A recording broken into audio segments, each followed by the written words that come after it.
2000 காலம் பாரம்பரியம் மிக்க அண்ணா அதை பற்றி நிறைய பேசுவாங்க. பாரம்பரியம் மிக்க தலங்கள் அங்கே இருக்கு. முக்கிய நம்முடைய பண்டைய தமிழர்களுடைய பாரம்பரியம் சார்ந்த சுவடுகள் எல்லாம் அந்த பகுதியில் இருக்கு. அதன் பிறகு நேற்று நம்முடைய மத்திய அரசுக்கு கடிதம் எழுதியிருந்தோம். தமிழக பாரதிய ஜனதா கட்சி சார்பாக விவசாயிகளுடைய கோரிக்கை ஏற்று மத்திய அரசு அங்கே இருக்கக்கூடிய டங்ஸ்டன் மைனிங்கை நிறுத்தி வைக்க வேண்டும், அதை கேன்சல் பண்ணணும். அதன் பிறகு தொலைபேசியில் சம்பந்தப்பட்ட துறையினுடைய அமைச்சர், மைனிங்குடைய அமைச்சராக இருக்கக்கூடிய கிஷன் ரெட்டி அவங்ககிட்ட தொலைபேசியில் பேசும் பொழுது அவர்கிட்ட விலக்கி சொன்னோம், இதெல்லாம் அந்த மாதிரி பிரச்சனை எல்லாம் இருக்குது, இது மாநில அரசு ஒரு வாரம் அவங்க மிஸ்கைட் பண்ணிட்டாங்க. 12ஆம் தேதி அதிகாலையில் வர சொல்லியிருக்கிறாங்க டெல்லிக்கு. நம்முடைய மத்திய இணையமைச்சர் அண்ணன் முருகன் அவர்களும் நானும் நம்முடைய கிஷன் ரெட்டிஜி அவங்கள பார்க்க இருக்கிறோம். ஒரு நல்ல முடிவோடு தமிழகத்திற்கு திரும்பி வருவோம் 12ஆம் தேதி. அதனால் நிச்சயமாக Tranche 4 அது சம்பந்தமான கிரிட்டிக்கல் மினரல்ஸ் அந்த ஆக்ஷன் லிஸ்ட்டுக்காக ஒரு மாநில அரசையும் தொடர்பு கொண்டு பேசிய பொழுது ஜார்க்கண்ட் மாநிலம் உள்ளிட்ட சில மாநிலங்கள் அதில் தமிழகத்திலும் கூட டங்ஸ்டன் மைனிங்க்கு வாய்ப்பு இருப்பதாக அவங்களுக்கு தெரிய வந்திருக்கு. தமிழக அரசும் கூட அதற்கு ஆரம்பத்தில் பேசும் பொழுது இதெல்லாம் இருக்குது, இப்படியெல்லாம் இருக்குது, எங்கேயும் கூட எதிர்ப்பு தெரிவிக்காமல் அதற்கான டேட்டாலாம் சப்ளை பண்ணியிருக்காங்க.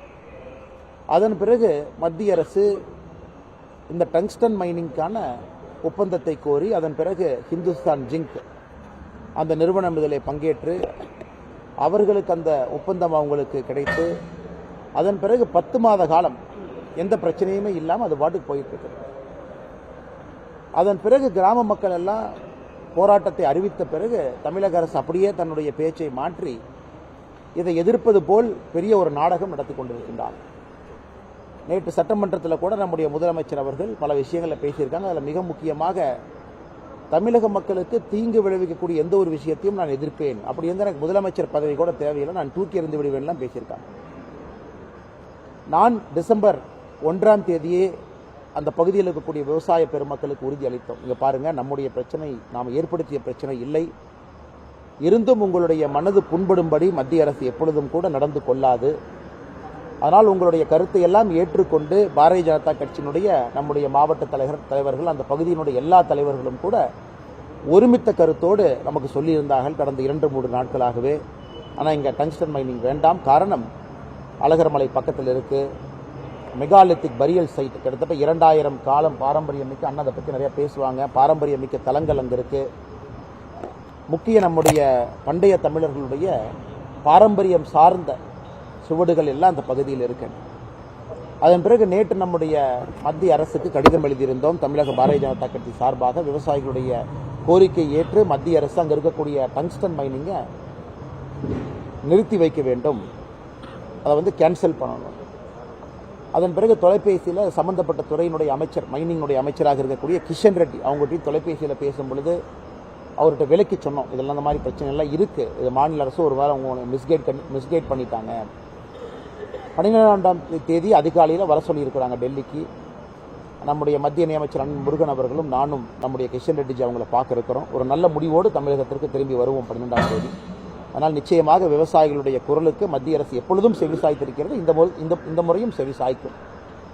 ஆனால் இதை முதலமைச்சர் அவர்கள் சட்டமன்றத்தில் பெரிய நாடகமாக அரவேங்க. அவருக்கு தெரியும், நாங்கள் காலையில் கடிதம் எழுதிட்டோன்னு தெரியும், காலையில் நாங்கள் மத்திய அமைச்சர்கிட்ட பேசிட்டோன்னு தெரியும். ஆனால் பாரதிய ஜனதா கட்சி இதுவரை தமிழகத்தில் மக்களுடைய குரலாக சொல்லியதெல்லாம் மத்திய அரசு கேட்டிருக்கிறாங்க, இந்த முறையும் கேட்க போகிறாங்க. உடனே முதலமைச்சர் அவர்கள் ஒரு பெரிய நாடகத்தை மத்தியானம் அரங்கேற்றிட்டாங்க. நான் ரிசைன் பண்ணிடுவேன், நான் இருக்க மாட்டேன். இன்னைக்கு தமிழக மக்களுக்கு தீங்கு விளைவிக்கக்கூடிய பிரச்சனைக்கெல்லாம் நான் ரிசைன் பண்ணுறேன்னா முதல்ல டாஸ்மாக் கடைக்காக முதலமைச்சர் ரிசைன் பண்ணு அன்போடு கேட்டுக்கிறேன். காலங்காத்தால 7 மணிக்கு திருச்சியில் நல்ல வார்த்தையோடு ஆரம்பிப்போம். தமிழக நம்முடைய பெண்கள் தாய்மார்களுடைய தாலியெல்லாம் அறுக்கக்கூடிய தீங்கு விளைவிக்கக்கூடிய டாஸ்மாக் இருக்கு. முதலமைச்சர் ஏன் ரிசைன் பண்ணாமல் இருக்காரு? இன்னைக்கு அரசியலுக்காக டங்ஸ்டனுக்காக ரிசைன் பண்றேன்னு சொல்லக்கூடிய முதலமைச்சர் அவருடைய சொந்த கட்சிக்காரர் நடத்தக்கூடிய சாராய ஆலைகள் ஒரு பக்கம், அவருடைய சொந்த அரசு, அவர் பொறுப்பு வகிக்கக்கூடிய தலைமை தாங்கக்கூடிய அரசு நடத்தக்கூடிய டாஸ்மாக் ஒரு பக்கம். அதனால் இதுவும் பொதுமக்களுக்கு தீங்கு விளைவிக்குது, பெண்களுடைய தாலியெல்லாம் அறுப்பதற்கு காரணமாக இருக்கு. அதனால் முதலமைச்சர் அவர்கள் இது சட்டமன்றத்தில் சொல்லியபடி பதவி விலகுனா அவர் பேச்சுக்கு ஒரு மரியாதை இருப்பதாக நாங்கள் பார்க்கின்றோம். மற்றபடி டங்ஸ்டன் எங்ககிட்ட விட்டுருங்க. 12ஆம் தேதி திரும்பி வரும் பொழுது ஒரு நல்ல ஒரு முடிவோடு தான் அந்த பகுதியினுடைய விவசாய பெருமக்களுக்கு வருவோம். அதன் பிறகுதான் அந்த பகுதிக்கு போய் நாங்கள் விவசாய பெருமக்களை பார்க்க போகிறோம். இது முதல் விஷயம் உங்கள்கிட்ட சொல்லணும். இரண்டாவது, நம்முடைய வந்தோடனே நம்முடைய அண்ணன்லாம் கேட்டிங்கன்னா இந்த மாதிரி விசிகே கட்சியிலேருந்து ஒருவரை நீக்கியிருக்காங்க, அவங்க கருத்து என்ன அப்படின்னு. ஆனால் இதில் நாங்கள் கருத்து சொல்கிறக்கு என்னங்கண்ணா இருக்குது? நீங்கள் அந்த அம்பேத்கர் ஐயாவை பற்றி அந்த புத்தக வெளியீட்டு விழாவில் நடந்திருக்கக்கூடிய விஷயத்தை பற்றி கேட்டீங்க, நாங்கள் சொன்னோம். அதில் சில தலைவர்கள் பேசியிருக்கக்கூடிய கருத்தை பற்றி கேட்டீங்க, அதுவும் நாங்கள் சொன்னோம்.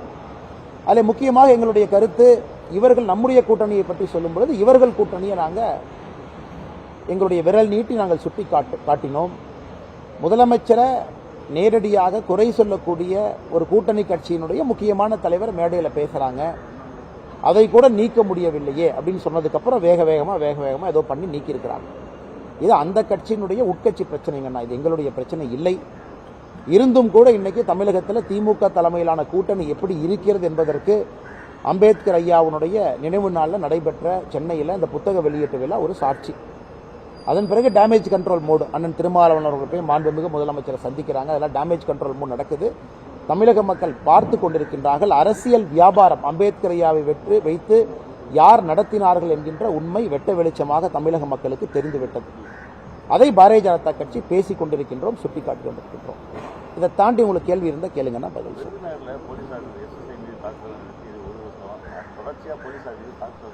ஐயா, இது தமிழகத்தில் நேற்று கூட நம்முடைய மாநிலத்தினுடைய துணைத் தலைவர் அண்ணன் கருநாகராஜன் அண்ணன் தலைமையில் டிஜிபியை நேற்று 3 மணிக்கு சந்திச்சாங்க.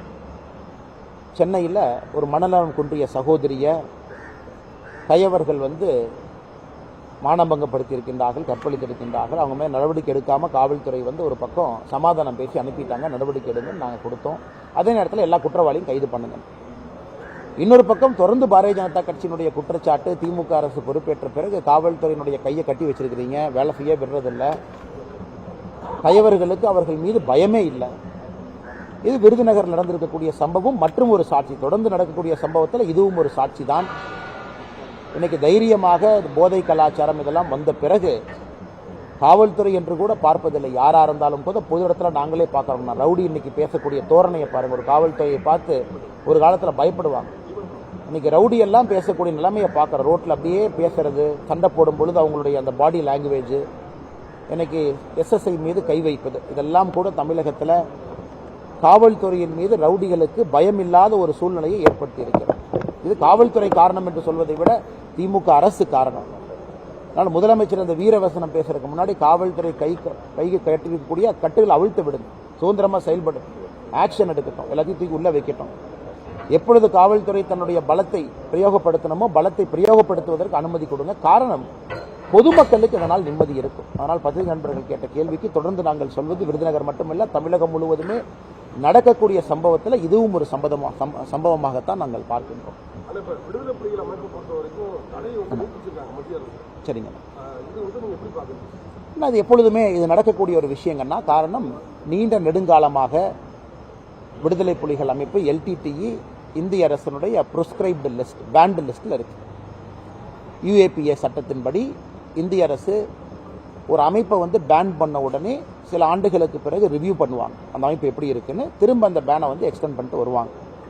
அதனால் இது புதிதாக சொல்வதற்கு எதுவும் இல்லை. காரணம், இலங்கை அரசு, இந்திய அரசு இருக்கு. இன்னைக்கு ஒருவேளை இந்திய அரசு எல்டிடி அமைப்பு நாங்கள் தடை செய்யப்படாத அமைப்புன்னு சொன்னால், நாளை காலையில் இலங்கை அரசு இந்திய தூதரை கிளம்பி இந்தியாவுக்கு போயிருந்துருவாங்க.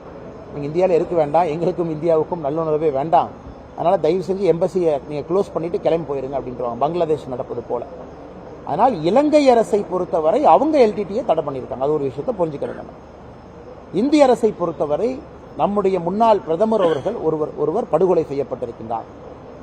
அதன் பிறகு இன்னைக்கு இலங்கை அரசு பல இடத்துல சொல்றாங்க அந்த அமைப்பு திரும்ப வருவதற்கான சாத்தியக்கூறுகள் இருக்கு, பேசுறாங்க. அதையெல்லாம் வைத்துத்தான் ஒரு நாட்டை வழிநடத்தக்கூடிய அரசு ஒரு முடிவு எடுக்கணுங்க. தனிப்பட்ட வெறுப்புக்கு இடம் இல்லை. எல்டிடியினுடைய போராட்டம் எதற்காக இருந்தது? ஒரு காலத்தில் நம்ம எல்லோருக்குமே தெரியும், எல்டிடி போராட்டம் நியாயமான காரணத்துக்கு இருந்துச்சு. ஒரு காலத்தில் அது வயலண்ட் ஆர்கனைசேஷனாக மாறி படுகொலை எல்லாம் செய்ய ஆரம்பித்த பிறகுதான், தமிழகத்தில் உங்களுக்கு தெரியும், தமிழகத்தில் இருந்த ஆட்சியாளர்களுக்கும் எல்டிடிக்கும் தொடர்பு தெரியும். அது படுகொலை அமைப்பு செய்யக்கூடிய பல விஷயங்களை செய்ய ஆரம்பித்த பிறகு இந்திய அரசினுடைய கை என்னங்க பண்ணும். அதனால் இன்னைக்கு இந்திய அரசை பொறுத்தவரை இலங்கை அரசு என்ன நினைக்கிறாங்க, பக்கத்து நாட்டில் இருக்கக்கூடிய ஒரு அரசு, நெய்பர். அதனால் இது ரொட்டீனாக நடக்கக்கூடிய விஷயங்கன்னா, இது தொடர்ந்து அந்த காலக்கெடு முடிந்த பிறகு மறுபடியும் அதை எக்ஸ்டெண்ட் பண்ணியிருக்காங்க. அதனால் இதில் புதிதாக பேசுவதற்கு ஒன்றும் இல்லைங்கண்ணா. பிஜேபி வழிநடத்துவது அதானியா பிரதமர் மோடியான்னு சொல்லி திருமாவளவன் இது எதுக்குன்னா திருமாவளவனுக்கு திடீர்னு கோவம் வந்துருச்சு. முந்தா நேற்று நான் திருமாவளவனை பற்றி கேட்டேன், விசிகே கட்சியை நடத்துவது அண்ணன் திருமாவளவன் அவர்களா இல்லை அவருடைய துணை பொதுச் செயலரான்னு கேட்டேன். உடனே அண்ணனுக்கு திடீர்னு கோவம் வந்து, அண்ணா திருமாவளவன் ஒரு சீனியர் லீடருங்க, அவங்க எல்லாருக்கும் தெரியும். ஒரு கட்சியில் உங்களுக்கு தெரியும் திருமாவளவனுக்கு உண்மையான கண்ட்ரோல் இருக்கான்னு கேட்டிங்கன்னா கடந்த ஒரு 15 நாட்களாக அவர் கண்ட்ரோல் இல்லை. புத்தக வெளியீட்டு விழாவுக்கு நான் போக மாட்டேன். சரி, ஓகே, நீங்கள் போகல, உங்கள் இஷ்டம். ஏங்க நான் போகல அப்படின்னா அது வந்து கூட்டணிக்குள்ள பிரச்சனை வந்துடும்ப்பா, போகல, உங்கள் இஷ்டம். முந்தா நேற்று நான் ஒரு கேள்வி கேட்டேன், அண்ணா நீங்கள் போகலின்னா அவரு போய் இந்த மாதிரி பேசியிருக்காரு, நான் தான் அனுப்பிச்சேனார். சரி, நீங்கள் தான் அனுப்பிச்சிங்கன்னா முதல்வருக்கு எதிராக கருத்து சொல்லியிருக்கின்றார்களே, உங்கள் கருத்தா? அப்போ கட்சி உங்கள் கட்டுப்பாட்டில் இருக்கா இல்லை அந்த இன்னொரு சகோதரர் கட்டுப்பாட்டில் இருக்கான்? அதற்கு திருமாவளவன் இன்னைக்கு பேச ஆரம்பிச்சிருக்காங்க. ஏன்னா இன்னைக்கு இந்தியாவினுடைய மிகப்பெரிய கட்சி, உலகத்தினுடைய மிகப்பெரிய கட்சி பாரதிய ஜனதா கட்சி. ஆனால் இன்னைக்கு திருமாவளவன் அவர்கள் பாரதிய ஜனதா கட்சியும் விசிகேவும் கம்பேர் பண்ணுற அளவுக்கு பாரதிய ஜனதா கட்சி கீழே போகலிங்கன்னா. இந்தியாவை ஆளக்கூடிய ஒரு கட்சி, 18 கோடி உறுப்பினர்கள் இருக்கக்கூடிய கட்சி. அதனால் திருமாவளவன் அவர்களுக்கு நான் நியாயமாக வைத்த கேள்வி, உங்கள் கட்சியை சார்ந்த ஒரு மூத்த தலைவர் முதல்வரை கிரிட்டிசைஸ் பண்றாங்க, நீங்க கூட்டணியில் இருக்கிறீங்க, கட்சி உங்க கண்ட்ரோல் இருக்காது, தமிழக மக்கள் எல்லோருக்கும் தெரியும். அதனால் விதண்டாவாதமாக திருமாவளவன் பேசுறாங்க, அதுக்கு என்ன பதில் சொல்றது?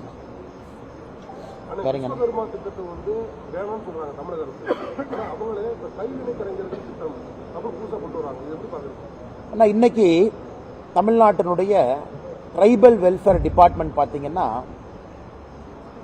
நிறைய திட்டங்களை கொண்டு வந்திருக்கிறாங்க. நான் வந்து மத்திய அரசுடைய திட்டத்துக்குள்ளேயே பேசுறீங்கன்னா தமிழ்நாடு அரசனுடைய திட்டங்கள், முடி திருத்துவதற்கான பயிற்சி, அயன் பாக்ஸில் வந்து ட்ரைனிங், இதெல்லாம் தமிழ்நாடு அரசு நடத்தக்கூடிய திட்டங்கள். டெய்லரிங் பயிற்சி, புதிய கல்விக் கொள்கைன்னு தமிழக அரசு நீதிபதி சந்துரு அவர்கள் கொண்டு வந்திருக்கிறாங்க. அதில் என்ன இருக்குன்னா மீனவர்களுடைய குழந்தைகளுக்கு சில பயிற்சி. அப்ப இதெல்லாம் ஜாதியை ஊக்குவிக்கிறது இல்லையாங்கன்னா? அயன் பாக்ஸ் ட்ரைனிங், முடி திருத்தக்கூடிய ட்ரைனிங், மீனவர்களுடைய குழந்தைகளுக்கான ட்ரைனிங், இதெல்லாம் வந்து ஒரு ஜாதியை மையமாக வைத்து குலக்கல்வியை கொண்டு வருவதற்கான ட்ரைனிங் இல்லையாங்கன்னா? மத்திய அரசு எங்கேயும் கூட குலக்கல்வியை ஊக்குவிக்கவில்லை. தமிழ்நாட்டில் லட்சக்கணக்கான விஸ்வகர்மா சகோதர சகோதரிகள் இதுக்கு ரெஜிஸ்டர் பண்ணியிருக்காங்க. விஸ்வகர்மா சமுதாயத்தை சார்ந்த 5 சமுதாயமும் 13 இதர சமுதாயம் 18 பேர் எல்லாரும் ரெஜிஸ்டர் பண்ணியிருக்காங்க. சரி, ஓகே, அந்த தொழில் நீங்க பண்ணிட்டு இருக்கிறீங்களா? இன்னும் உங்களை மேம்படுத்தி அடுத்த கட்டம் போறதுக்கு 3 லட்சம் ரூபாய் உங்களுக்கு கடன். சரி, இல்ல புதுசா அந்த தொழில் நீங்க பண்றீங்களா? உங்களுக்கு முத்ரா கடன் திட்டத்தில் கடன் வாங்கிக்கீங்க. இன்னைக்கு தமிழகத்தில் இந்தியாவில் அதிகமாக கடன் வாங்கியவர்கள் முத்ரா நம்ம தான் நம்பர் 1. அதனால் முதலமைச்சர் அவர்கள் எப்படி இதை குலக்கல்வின்னு சொல்லலாம்? 18,000 கோடி ரூபாய் பிரதமர் ஒதுக்கி இருக்கிறாங்க. இவ்வளவு பணம் வருது, இந்தியா முழுவதும் வாங்குறாங்க. தமிழ்நாட்டில் ஒரே ஒரு அப்ளிகேஷன் அப்ரூவ் ஆயிருக்கு. அது தெரியாம யாரோ கம்ப்யூட்டர்ல அப்ரூவ் பண்ணிட்டாங்கன்னு நினைக்கிறேன். முதலமைச்சர் எதிர்க்கும் போது எப்படி அந்த ஒரு அப்ளிகேஷன் அப்ரூவ் ஆச்சுன்னு தெரியல. அதனால் இதை வன்மையாக கண்டிப்பது மட்டுமல்ல, மக்கள் பார்த்து கொண்டிருக்கின்றார். சரி, இப்ப என்ன பண்ணுவாங்கன்னா இவங்களே ஒரு திட்டத்தை கொண்டு வந்து மத்திய அரசு கிட்ட பணம் கேட்பாங்க. அடுத்த டிராமாவை நீங்க பார்க்கத்தான் போறீங்க. இவர்களாக ஒரு திட்டத்தை கொண்டு வந்து, இல்ல மத்திய அரசுடைய விஸ்வகர்மா திட்டத்தை எதிர்க்கிறோம், இதற்கும் மத்திய அரசு தான் பணம் கொடுக்கணும், இல்லாட்டி வடக்கு தெற்கு வாழ்றது தெரியுது, அப்ப ஹிந்தி வந்துருச்சுன்னு திரும்ப அந்த கதையை பேசுவாங்க. அதனால இந்தியா முழுவதும் ஏத்துக்கிறாங்க. தமிழகத்தில் இவ்வளவு பேர் ரெஜிஸ்டர் பண்றாங்க, யாரையும் நாங்க ஃபோர்ஸ் பண்ணல. அப்படி இருக்கும் பொழுது எப்படி இது ஒரு குலக்கல்வி சார்ந்த திட்டமா இருக்குங்கன்னா, அப்புறம் மாநில அரசு அதனுடைய திட்டத்தை எல்லாம் கேன்சல் பண்ணுமல்ல. நான் சொல்கின்ற திட்டத்தை இல்லைன்னு சொல்லட்டும், டெய்லரிங் ஸ்கில்ஸ் இல்லைன்னு சொல்லட்டும், முடித்திருத்தக்கூடிய திட்டம் இல்லைன்னு சொல்லட்டும், அயன் பாக்ஸ் திட்டம் இல்லைன்னு சொல்லட்டும், இதெல்லாம் மாநில அரசு வச்சிருக்கிறாங்களே. இதெல்லாம் நம்முடைய ஆதி திராவிடர் வெல்ஃபேர் டிபார்ட்மெண்ட் இந்த திட்டத்தை நடத்துறாங்களே. ஆதி திராவிட இளைஞர்களுக்காக போட்டிருக்கீங்களே. அப்ப ஆதி திராவிட இனத்தை சார்ந்த இளைஞர்களுக்கு மட்டும் நீங்க குலக்கல்வி ஊக்குவிக்கிறீங்களா? அது எந்த விதத்தில் நியாயங்கண்ணா? சரிங்கண்ணா, ஆமாங்கண்ணா, ரொம்ப சிறப்பா இருக்குங்கண்ணா, ரொம்ப சிறப்பா இருக்கு, நல்லா பண்ணியிருக்காங்கண்ணா. ரொம்ப சிறப்பா நம்முடைய தலைவர்கள்லாம் ரொம்ப சிறப்பா வேலை செய்யறாங்க. நீங்க பாருங்க, எல்லாம் நம்முடைய மாவட்ட தலைவர்கள் எல்லாங்கன்னா இன்னைக்கு நாகப்பட்டினம் போறோம். எங்களுடைய முன்னாள் மாவட்ட தலைவர் ரொம்ப ஒரு அற்புதமான மனிதர். இந்த உறுப்பினர் சேர்க்கை முகாம் நடக்கும் பொழுதுதான் மாரடைப்பால இறந்துட்டாங்க. அவர்களுக்கு இன்னைக்கு படத்திறப்பு விழா. அதனால எல்லாரும் அங்க போயிட்டு இருக்கிறாங்கன்னா மிக கடுமையாக உழைத்திருக்கின்றார். இதை வர ஒரு என்ன எதிர்பார்க்கிறது நம்ம தொண்டர்கள்ட்ட? 3 மாதம் எந்த வேலையும் செய்யாம கடுமையான சூழ்நிலையில எல்லாரும் வீடு வீடாக போய் ஒரு இடமாக மோடி ஐயா எடுத்துட்டு போய் இத்தனை உறுப்பினர்களை சேர்த்திருக்கிறாங்க. இப்ப மிக முக்கியம், நம்ம கட்சியினுடைய தலைவர்களை தேர்ந்தெடுக்கிறோம். உறுப்பினர்கள் வந்துட்டாங்க. இந்த 14, 15 நம்முடைய ஒன்றிய தலைவர்கள் எல்லாம் தமிழகத்தில் 1200 பேர் தேர்வு செய்யணும். அதன் பிறகு மாவட்ட தலைவர்கள், மாநில தலைவர், தேசிய தலைவர் நல்லா ஜனவரி 2க்குள்ள ஒரு பெரிய ப்ராசஸ்ங்கண்ணா. ஒரு 5 ஆண்டும் பாரதிய ஜனதா கட்சி ஒரு உண்மையான ஜனநாயக கட்சி நாங்கள் ப்ரூவ் பண்ணுறோங்கண்ணா. ஒரு தலைவர் இங்கே கிடையாது, ஒரு குடும்பம் கிடையாது. ஒரு 5 ஆண்டுக்கு ஒரு முறை புதியவர்கள் வர்றாங்க, கட்சியை வழிநடத்துகிறாங்க. இந்த முக்கியமான பணியில் நாங்கள்லாம் இருக்கிறோம். அதில் துரதிருஷ்டவசமாக எங்களுடைய அன்பு சகோதர சகோதரிகள் இந்த பணிச்சுமை காரணமாக, வேறு வேறு பணி காரணமாக எங்களை விட்டு பிரிந்திருக்கின்றார்கள். அந்த ஒரு நிகழ்வுக்காக, அந்த துக்ககரமான ஒரு நிகழ்வுக்கு தான் நாங்கள் எல்லாம் இப்போ கிளம்பி போயிட்டு இருக்கோம். நான் ஃபைல்ஸ் 1 விட்டுருக்கோம், ஃபைல்ஸ் 2 விட்டுருக்கோம், ஃபைல்ஸ் 3 எலெக்ஷன் வரட்டுங்கன்னா அடுத்தது பெரிய லெவலில் கம்பைல் பண்ணியிருக்கோம். ஃபைல்ஸ் 3 கொஞ்சம் கூட்டணி கட்சியெல்லாம் சேர்த்து கவர் பண்ணலான்னு இருக்கோங்கண்ணா. ஏன்னா கூட்டணி கட்சியும் தப்பிச்செல்லாம் போகக்கூடாதுங்கண்ணா. எனக்கு தமிழ்நாட்டில் வர்ற பல டெண்டர் பார்த்தீங்கன்னா அந்த கூட்டணி கட்சியெல்லாம் எடுத்துக்கிறாங்க. அதனால் கூட்டணி கட்சியை சார்ந்திருக்கக்கூடிய இன்னைக்கு இந்த டெண்டர்லாம் யார் யாருக்கு போயிருக்குன்னு ஒரு பெரிய ப்ராஜெக்ட் போயிட்டு இருக்குங்கன்னா, தமிழ்நாட்டில் திமுக வந்த பிறகு இந்த 3 ஆண்டு கால டெண்டரை முழுமையாக அனலைஸ் பண்ணுறோங்கண்ணா. கம்ப்ளீட்டாக எவ்ரி சிங்கிள் டெண்டர் இஷ்யூ, அது யாருக்கு போயிருக்கு, எந்த கம்பெனி தமிழ்நாட்டில் எடுத்திருக்காங்க, அவர்களுக்கும் ஆளுங்கட்சி அமைச்சருக்கு என்ன சொந்தம். பெரும்பாலும் பார்த்தீங்கன்னா மாமா மச்சன் சித்தப்பா பெரியப்பா தான் இருக்கிறாங்க. அதை எல்லாம் 2025 ஆரம்பிக்கும் பொழுது மக்கள் மன்றத்தில் வைக்க போகிறோம். அதுதான் டிஎம்கே 1ஐ விட, டிஎம்கே 2 ஃபைல்ஸை விட தமிழகத்தினுடைய டெண்டர் அனாலிசிஸ் தான் மிகப்பெரிய ஒரு விஷயமாக இருக்கும். மக்கள் அதை பார்த்தாவே தெரிஞ்சிடும். இவ்வளவு கோடி டெண்டரை கடைசியாக உள்ளூர் அமைச்சரனுடைய மச்சானுக்கு தான் போகும். அதை பார்த்தா நம்ம எல்லோருக்கும் தெரிஞ்சிடும். மக்களுக்கு கொடுக்கக்கூடிய 500 ரூபா பணம் எங்கிருந்து வருதுங்கண்ணா. சரி, நன்றிங்கண்ணா, தேங்க்யூ. பார்ப்பங்கண்ணா. Tranche 4 அது சம்பந்தமான கிரிட்டிக்கல் மினரல்ஸ் அந்த ஆக்ஷன் லிஸ்ட்டுக்காக ஒரு மாநில அரசையும் தொடர்பு கொண்டு பேசிய பொழுது ஜார்க்கண்ட் மாநிலம் உள்ளிட்ட சில மாநிலங்கள், அதில் தமிழகத்திலும் கூட டங்ஸ்டன் மைனிங்க்கு வாய்ப்பு இருப்பதாக அவங்களுக்கு தெரிய வந்திருக்கு. தமிழக அரசும் கூட அதற்கு ஆரம்பத்தில் பேசும் பொழுது இதெல்லாம் இருக்குது, இப்படியெல்லாம் இருக்குது, எங்கேயும் கூட எதிர்ப்பு தெரிவிக்காமல் அதற்கான டேட்டாலாம் சப்ளை பண்ணியிருக்காங்க.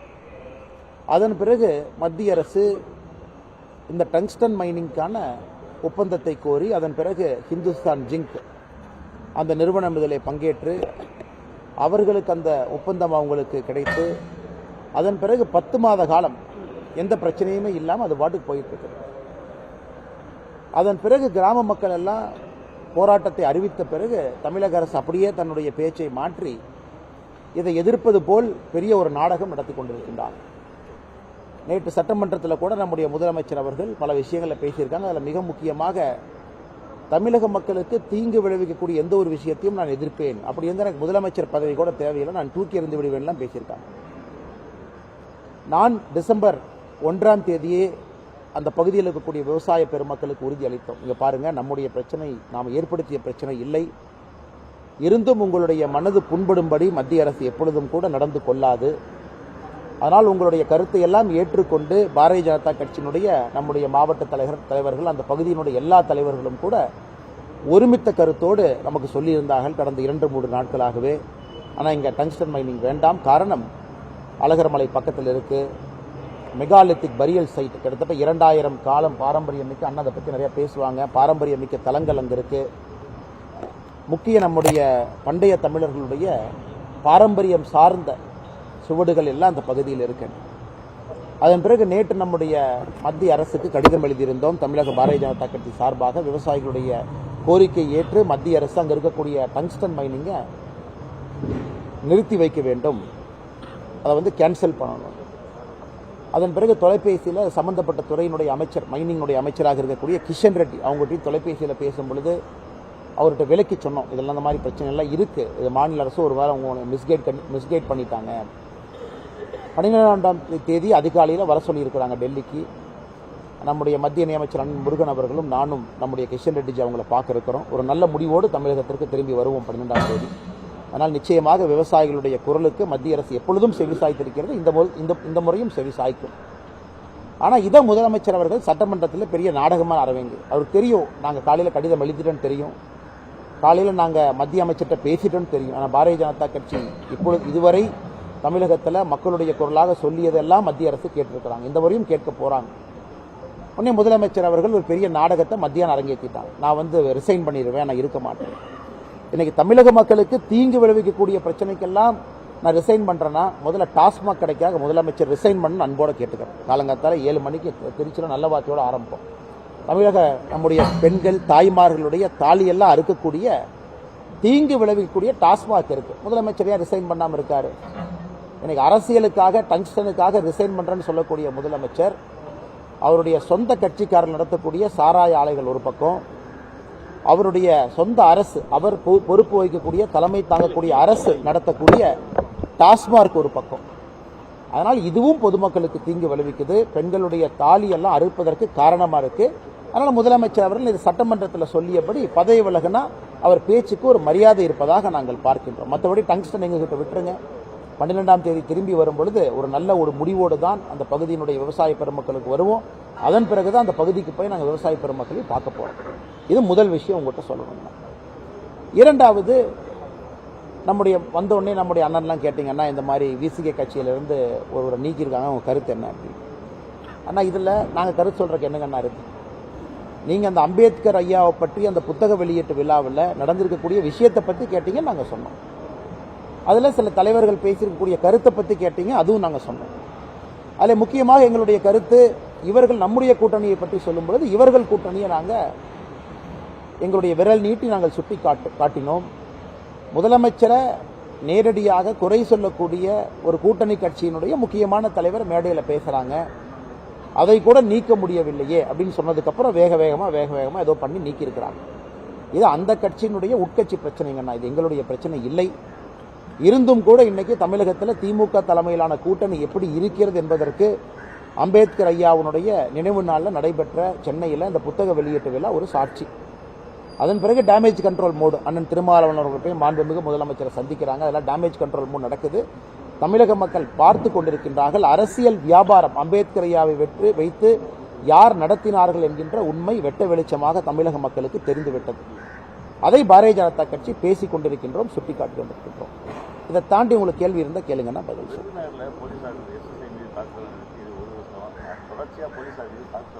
ஐயா,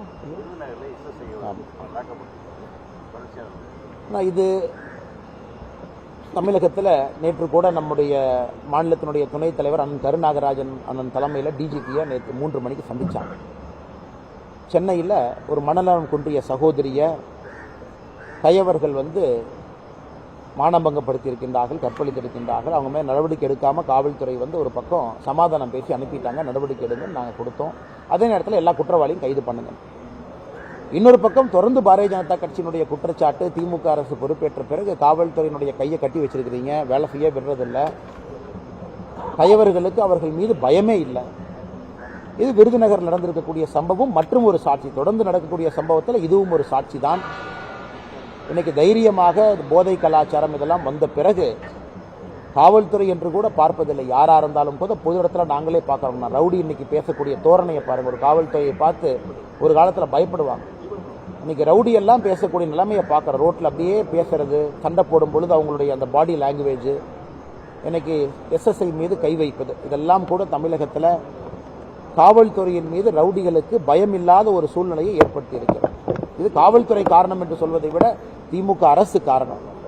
அதனால் முதலமைச்சர் அந்த வீரவசனம் பேசுறதுக்கு முன்னாடி காவல்துறை கைக்கு கட்டிருக்கக்கூடிய கட்டுகள் அவிழ்த்து விடுங்க, சுதந்திரமாக செயல்படும், ஆக்ஷன் எடுக்கட்டும், எல்லாத்தையும் தூக்கி உள்ள வைக்கட்டும். எப்பொழுது காவல்துறை தன்னுடைய பலத்தை பிரயோகப்படுத்தணுமோ பலத்தை பிரயோகப்படுத்துவதற்கு அனுமதி கொடுங்க. காரணம், பொதுமக்களுக்கு இதனால் நிம்மதி இருக்கும். அதனால் பத்திரிகை நண்பர்கள் கேட்ட கேள்விக்கு தொடர்ந்து நாங்கள் சொல்வது, விருதுநகர் மட்டுமல்ல தமிழகம் முழுவதுமே நடக்கக்கூடிய சம்பவத்தில் இதுவும் ஒரு சம்பவமாகத்தான் நாங்கள் பார்க்கின்றோம்.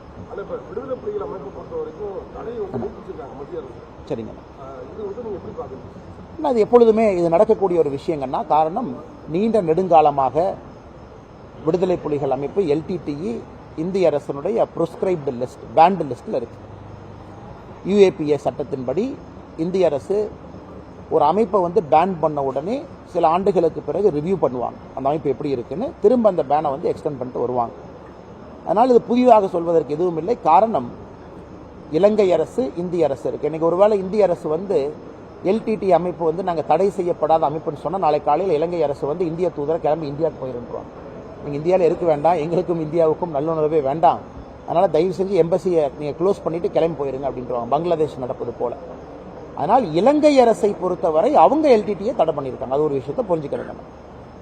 இந்திய அரசை பொறுத்தவரை நம்முடைய முன்னாள் பிரதமர் அவர்கள் ஒருவர் படுகொலை செய்யப்பட்டிருக்கின்றார்.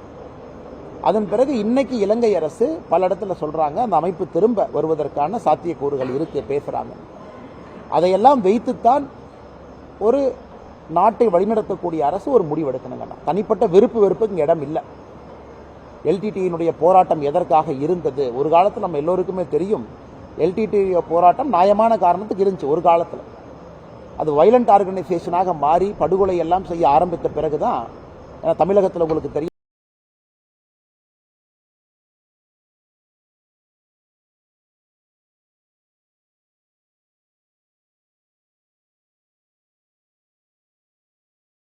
தமிழகத்தில் இருந்த ஆட்சியாளர்களுக்கும் எல்டிடிக்கும் தொடர்பு தெரியும். அது படுகொலை அமைப்பு செய்யக்கூடிய பல விஷயங்களை செய்ய ஆரம்பித்த பிறகு இந்திய அரசினுடைய கை என்னங்க பண்ணும்.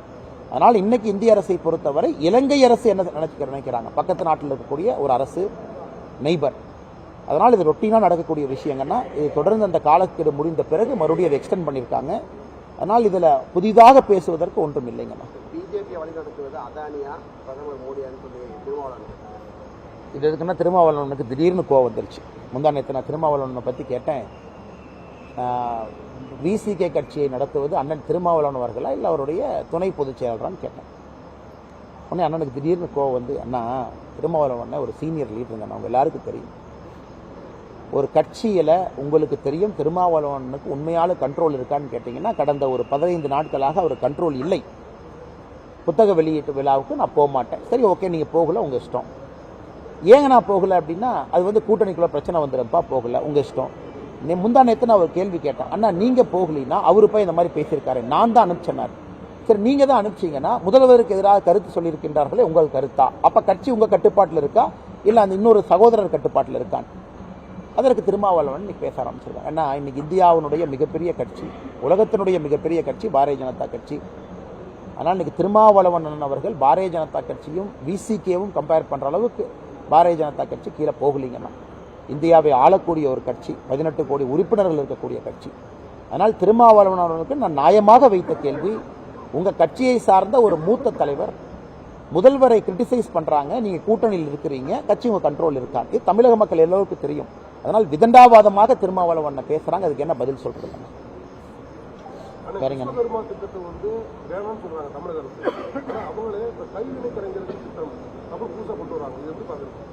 இன்னைக்கு தமிழ்நாட்டினுடைய ட்ரைபல் வெல்ஃபேர் டிபார்ட்மெண்ட் பார்த்தீங்கன்னா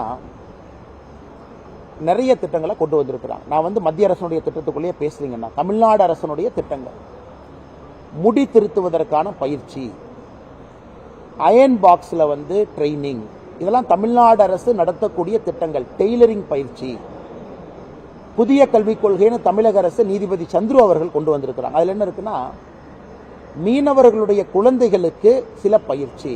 அப்ப இதெல்லாம் ஜாதியை ஊக்குவிக்கிறது இல்லையாங்கன்னா, அயன் பாக்ஸ் ட்ரைனிங், முடி திருத்தக்கூடிய ட்ரைனிங், மீனவர்களுடைய குழந்தைகளுக்கான ட்ரைனிங், இதெல்லாம் ஒரு ஜாதியை மையமாக வைத்து குலக்கல்வியை கொண்டு வருவதற்கான ட்ரைனிங் இல்லையாங்கன்னா. மத்திய அரசு எங்கேயும் கூட குலக்கல்வியை ஊக்குவிக்கவில்லை. தமிழ்நாட்டில் லட்சக்கணக்கான விஸ்வகர்மா சகோதர சகோதரிகள் இதுக்கு ரெஜிஸ்டர் பண்ணியிருக்காங்க. விஸ்வகர்மா சமுதாயத்தை சார்ந்த 5 சமுதாயமும் 13 இதர சமுதாயம் 18 பேர் எல்லாரும் ரெஜிஸ்டர் பண்ணியிருக்காங்க. சரி, ஓகே, அந்த தொழில் நீங்க பண்ணிட்டு இருக்கிறீங்களா?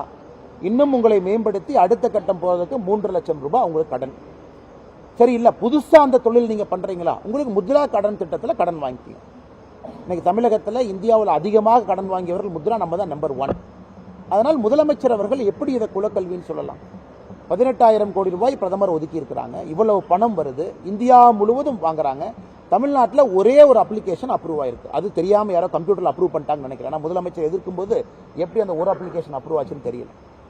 அதனால் இதை வன்மையாக கண்டிப்பது மட்டுமல்ல, மக்கள் பார்த்து கொண்டிருக்கின்றார். சரி, இப்ப என்ன பண்ணுவாங்கன்னா இவங்களே ஒரு திட்டத்தை கொண்டு மத்திய அரசு கிட்ட பணம் கேட்பாங்க. அடுத்த அந்த டிராமாவை நீங்க பார்க்கத்தான் போறீங்க.